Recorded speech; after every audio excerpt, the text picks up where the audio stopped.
साथियों, आज चर्चा हम G7 की करेंगे। यह 7 देशों का एक समूह है जिसमें Canada, France, Germany, Italy, UK और यूएस है। यूरोपियन यूनियन भी इसका मेंबर माना जाता है, लेकिन इसे G7 ही कहते हैं। इसका निर्माण 1973 में हुआ था। ग्रुप ऑफ 7 यानी दुनिया के 7, कभी 6 भी रहे हैं, सबसे बड़े, धनी और महान देश, प्रजातांत्रिक देश। इनका लक्ष्य क्या हो सकता है?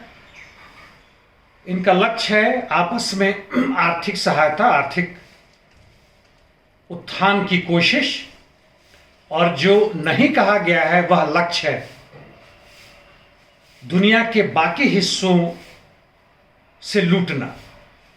पिछले 3 दिनों से यह चल रहा था और इसमें यूएनओ के सेक्रेटरी जनरल भी थे, डब्ल्यूएचओ के डायरेक्टर भी थे, और बीच में इंग्लैंड की रानी भी आई, उनके साथ लंच हुआ। जब फोटो सेशन चल रहा था तो रानी ने पूछा, क्या मुस्कुराना है, क्या माहौल ऐसा है? तो बोरिस जॉनसन, इंग्लैंड के प्रधानमंत्री, ने कहा कि हम देखने में जैसे भी लग रहे हैं लेकिन हम अंदर से बहुत खुश हैं। जी हाँ, बहुत खुश होंगे ही होंगे।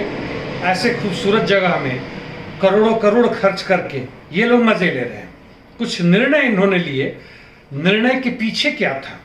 दुनिया में करीब 175 मिलियन कहते हैं, 200 मिलियन से अधिक लोग बीमार पड़े कोरोना वायरस पैंडेमिक कारण, और करीब 4 मिलियन लोग मर गए।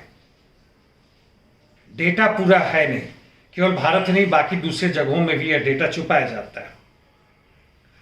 तो इनका पहला निर्णय था कि हम लोग मिलके पूरे दुनिया भर से इस महामारी को खत्म करने की कोशिश करेंगे। कोशिश होगी कि वैक्सीनेशन का जो भी दवा निकला है उसको हम मान्यता देंगे, लाइसेंस देंगे, उसके उत्पादन में मदद करेंगे, पूरे दुनिया भर में ग्लोबल सर्वेलेंस करेंगे, डब्ल्यूएचओ को सपोर्ट करेंगे, और जो पिछले 18 महीनों की गलतियां हुई हैं उसे सबक लेते हुए हम उनको ना दोहराएंगे। देखते हैं। डब्ल्यूएचओ के डायरेक्टर ने कहा, बहुत बढ़िया ये बात की गई है, और इन लोगों ने कुल कहा है कि वह 1 बिलियन टीका देंगे, जबकि डब्ल्यूएचओ ने कहा है कि पूरे दुनिया को 11 अरब टीका की जरूरत है। इतना बताओ, इनकी ताकत कितनी बनती है G7 की? तकरीबन 60% ग्लोबल नेटवर्थ का जो संपत्ति इनके पास है। एक आंकड़े के हिसाब से, 1 साल पुराना है, 317 ट्रिलियन, यानी आप अंदाजा लगा सकते हैं करीब 540 ट्रिलियन डॉलर पूरे दुनिया का संपत्ति है। और लोगों की जो स्थिति है वह बात अलग है, कितने गरीब हैं, कितने गरीब नहीं हैं। चलिए, कुछ इनकी राजनीतिक चर्चाएं भी हुई, उनकी बात करूं समाप्ति के पहले। G7 का जो इन्होंने बातें की और जिसे प्रेस में दिया गया है, उसका एक महत्वपूर्ण एजेंडा है चीन को कंट्रोल में करना। चीन बढ़ रहा है। BRI जो उसका चीन का बढ़ रहा है, बेल्ट एंड रोड इनिशिएटिव, जिसके तहत वह जहां जहां तक उसकी पहुंच है वहां ट्रेन बनाना, पोर्ट बनाना, यानी समुद्री तट के किनारे जो उनका पोर्ट बनता है वो करना, रोड बनाना, एनर्जी में आगे बढ़ना, एनर्जी सपोर्ट करना, फाइनेंशियल कैपिटल इन्वेस्ट करना, अफ्रीका में, एशिया में, यहां तक कि यूरोप तक में भी, इंग्लैंड में भी, उसको कंटेन करना, उसको रोकना। G7 घबरा रहा है, उनका जी मचला रहा है। कैसे करेंगे? इनका पहला प्लान है support lower and middle income countries in building better infrastructure. आज तक नहीं कर रहे थे क्या? सवाल है मुनाफा दर का, और सवाल है उससे जुड़े हुए जो बाकी राजनीतिक, आर्थिक के अलावा सांस्कृतिक और सैन्य हस्तक्षेप जो आता है पीछे पीछे, उसका इस पे कोई चर्चा नहीं की गई है। इन लोगों ने यह भी कहा कि 2007-8 के बाद से जो वैश्विक आर्थिक मंदी आई उसे सबक लेने की है। सबक लेने की अभी तक ले ही रहे, लीजिए सबक। हमने कब मना किया?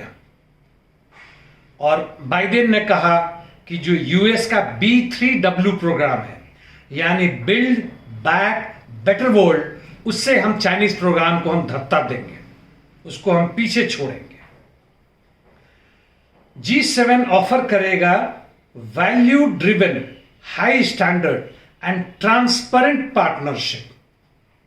अब मजाक कहें या जो भी कहें, यह उनका है और उनका कहना है। उन्होंने चीन की फिर उइघर की बात की, ये हर जगह बातें होती है, हांगकांग की बातें होती है कि वहां पे फोर्स्ड लेबर है और वह उसके तहत, बहुत सस्ते लेबर की तहत, वह दुनिया में ये G7 और जो विकसित पूंजीवादी देश हैं उनसे जो कंपटीशन करते हैं, यह गलत है। हाय रे पूंजीवाद। हमने अभी कुछ ही दिन पहले की वीडियो में ग्लोबल चाइल्ड लेबर की हमने बात की थी, जो भयानक रूप से बढ़ रहा है और पूंजी वही पहुंचता है। भारत में आज सारे श्रम शक्ति, माफ कीजिएगा, श्रम कानून को खत्म जो कर दिया गया, ध्वस्त कर दिया गया और फार्म मिल रहा है, इसी पूंजी के आसान से निवेश हो उसके लिए किया जा रहा है। और आप कहते हैं कि कंपटीशन फ्री एंड फेयर हो। तो चलिए साथियों, यह G7 की कहानी है। मैं लंबा करने के मूड में नहीं हूं। G7 के बारे में आप पढ़ सकते हैं। इस तरह के बहुत सारे और भी फोरम हैं जहां और भी देश आते हैं और ऐसा नहीं है कि G7 के अलावा और भी कोई देश धनी, समृद्ध और अपने आप को प्रजातांत्रिक कहने वाला नहीं है। ब्राजील है, हमारा खुद का इंडिया है, यहां के लोगों को भेजते, यहां के प्रधानमंत्री और ऐसे राष्ट्रपति जाते, कम से कम बाहर ही बिठा देते, फोटो तो खींचते, यहां की जनता तो खुश होती, वाह वाह करती। ये नहीं सोचते। यहां पे इनका साफ है कि ये कुछ खास देश, खास लोग, इस दुनिया के खास आबादी बाकी प्रशासन करेंगे। हालांकि अपने यहां के जो अंदर है उसके अंदर भी उन्होंने कंट्रोल किया हुआ, उनको भी बराबरी का अधिकार नहीं। चलिए, धन्यवाद साथियों।